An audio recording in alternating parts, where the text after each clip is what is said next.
Spoilers for and up to Season 4. Overlord Season 4 ends off with the Sorcerer Kingdom Ainz as the uncontested superpower of the New World, an unstoppable force expanding in all facets from economic to diplomatic to territorial. The Riestes Kingdom partly annihilated and partly conquered, the Baharuth Empire forced in terror into the safety of vassalage, and the slain theocracy having taken L after L after L after L after L after L after L after L after L, with several more on the way. That's a lot of damage!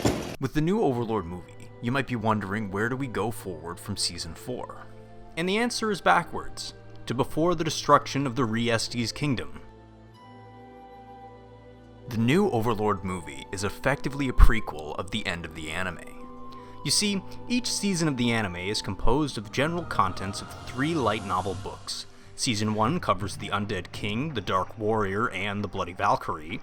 Season 2 covers the Lizard Man Heroes and the 2-part Men of the Kingdoms volumes. Season 3 covered the Invaders of the Great Tomb, the 2 Leaders, and the Caster of Destruction, although they presented Volume 8's contents before 7. Lastly is Season 4, which entails most of the contents of Volume 10, Ruler of Conspiracy, Volume 11, The Dwarven Craftsman, and Volume 14, The Witch of the Doomed Kingdom. Now if you're real quick, you may have noticed some funky math going on there. That's because before The Witch of the Doomed Kingdom is actually another 2-part volume called The Paladin of the Holy Kingdom.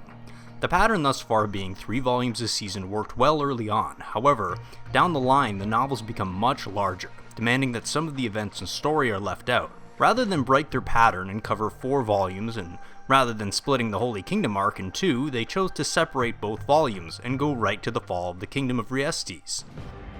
From here I'm going to give you a visual demonstration of the rise of the Sorcerer Kingdom and detailing what the world looked like from Volume 1 to Volume 11, and the prologue of the Holy Kingdom. This isn't a full breakdown of the story content, just a summary of events relevant to the growth of the Sorcerer Kingdom.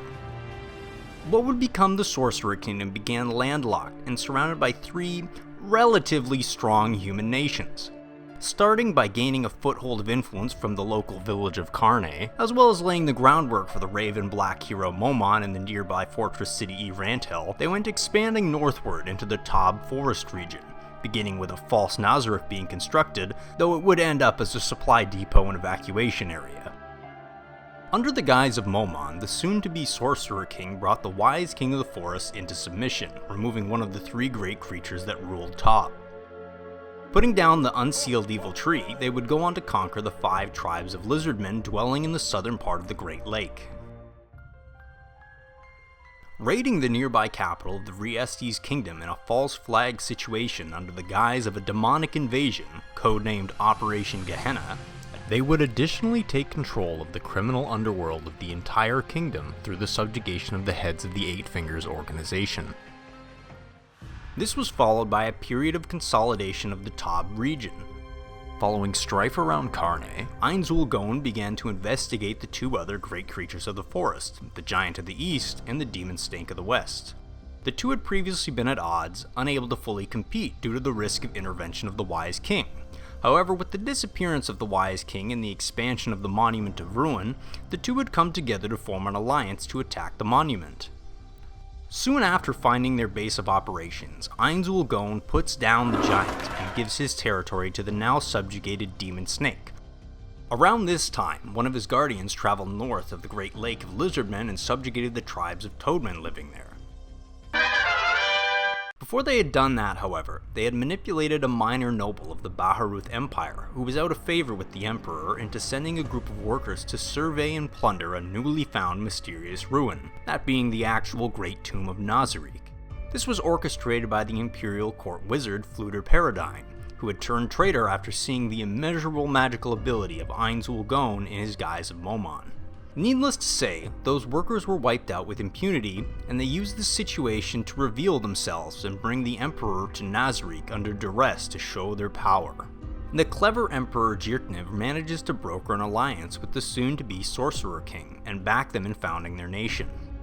Initially, Emperor Jirkniv had intended to forego their annual war with the kingdom, as the demonic invasion had depleted the resources and manpower of the kingdom, which was the purpose of said annual wars. Now at the behest of the Sorcerer King, they stamped a demand for the handover of the border fortress city Rantel to the Sorcerer Kingdom on the grounds of an ancient territorial claim, though these claims are false and simply an excuse for casus belli.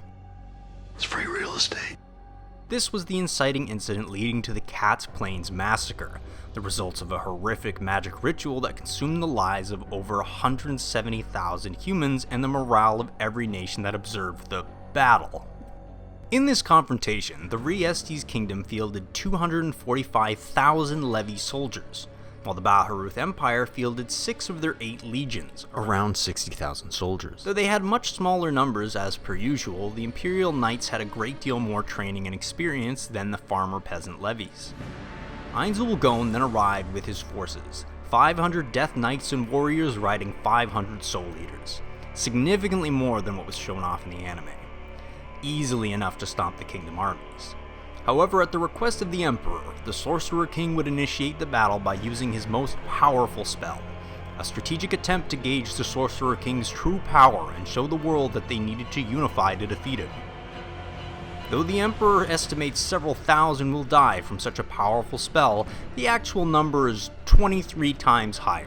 The super tier magic, likely unseen in the world since the time of the 8 Greed Kings, decimated the entire left wing of the kingdom's army, 70,000 dead in an instant, then summoning 5 Dark Young who continued to ravage the pitiable army, only halting when Ainz attempted to entice Gazef Stronov into his service, who in turn challenged and lost a duel against the Sorcerer King. Rantel was handed over and annexed with due haste, becoming the capital of the newly established Sorcerer Kingdom. Additionally, the Sorcerer King accepted the rebels of Karne, village formerly into the Sorcerer Kingdom, who had been attacked by and subsequently defeated an attachment of the kingdom's main army led by Crown Prince Barbro. There were no survivors. The slain theocracy was forced to declare neutrality in the conflict so as not to earn the ire of the Sorcerer King, though they believed conflict would be inevitable. Thanks to the equipment of one of their Black Scripture members, Thousand Leagues Astrologer, they were able to get a fully detailed report of the battlefield and forces, with the massacre that followed. The immediate existential trauma of the astrologer further exemplifying how right they were not to offer the kingdom any assistance. Having lost his personal territory, his right-hand man, and likely his son, King Ramposa III's power declined and drastically shifted the balance of power in the kingdom into new factions that would eventually lead to the decimation of the whole kingdom. The Empire then made a desperate outreach to the slain theocracy for knowledge or aid, but was foiled by the inadvertent appearance of the Sorcerer King himself within the Imperial arena, forcing the Empire into a position of vassalage determined by the insightful Emperor Jirknev. The Sorcerer King would then go on to aid and create diplomatic and economic ties with the Dwarven Kingdom of the Azerlesia Mountains, as well as subjugating the White Dragon Lords and the United Quagoa clans. Moving forward, the Sorcerer Kingdom would lease undead workers to the Dwarven Kingdom for mining and defense, and use this model as a basis to create a friendly and supportive relationship with the Draconic Kingdom to the southeast, who was being plagued by incursions of beastmen. The Sorcerer Kingdom would go on to supplanting the slain theocracy as their defensive backer. And this brings us to the Paladin of the Holy Kingdom. Stop right there, criminal scum! Round 1. Your har fiddled indeed, being a pirate is a wretched deed! Nom nom nom. Nom. Round 2. Nom nom. アリス、お掃除を続けます。 Flawless victory. All the while that the Sorcerer Kingdom was laying the groundwork for its intelligence and expansion, there was a secondary force working for their benefit, although the reality of the situation and the inhumane cruelty was unbeknownst to the wise Sorcerer King. So forth was born a region of immense cruelty and suffering. In the future, it would be known as the Demihuman Alliance, although in truth, it was more of a demon empire. But in its current state, it was simply Demiurge's Ranch. Beginning as a humble source of experimentation and resource acquisition, it would grow into an evil empire that made the demonic invasion of the kingdom look like a pillow fight. To go into the depths of their heinous deeds would probably need its own video. as well as a disclaimer warning for queasy viewers. But at its core, this ranch was a production facility for magic scrolls, the base materials being the flayed skins of kidnapped citizens of the nearby Holy Kingdom. They would also make breeding pens to guarantee a healthy supply of subjects. All this fathomless cruelty would only grow and spread as the persona of Jaldabaoth took shape from the demonic invasion of the Riestes Kingdom. Unbeknownst to the human kingdoms, this newly appeared demon emperor was based in the Abelian Hills and used this persona to subjugate the many tribes of demihumans there.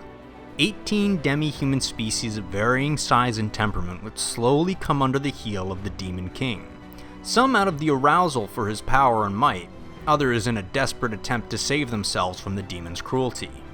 With the request for the use of a doppelganger from Nazarick, all would come to a head at the end of Volume 11's Dwarven Craftsman arc, where the Sorcerer King Ainz authorized his demiurge to begin operations in the Holy Kingdom. Thanks for watching. Oh my God! What a masterpiece!